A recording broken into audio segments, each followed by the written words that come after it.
যে বাচ্চারা নতুন নতুন নাচ শিখছে তারা যখন এক্সাম দিতে যায়, নাচের পরীক্ষা বা নাচের কোনো অনুষ্ঠান, তার আগে মারা একটু টেনশন করে বাচ্চাকে কিভাবে রেডি করাবো, আমার এইটুকু বাচ্চা, তাদেরকে কিভাবে শাড়ি পরাবো।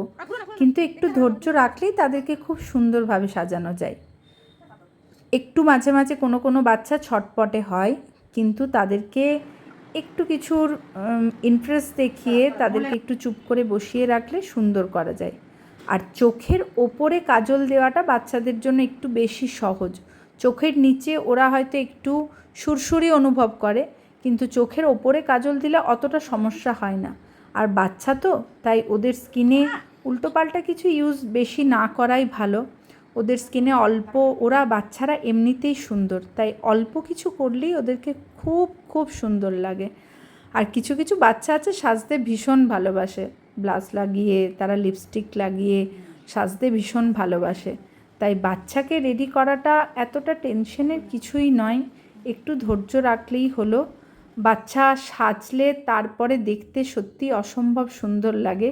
আর এই ছোট্ট মাথায় যখন সুন্দর করে একটা খোঁপা করা যায় এরকম গাছড়া দিয়ে, তখন তো মায়ের মন একদম আনন্দে ভরে ওঠে। আর এই খোঁপা নিয়ে যখন ওরা নাচতে শুরু করে তখন দেখতে আরও ভালো লাগে।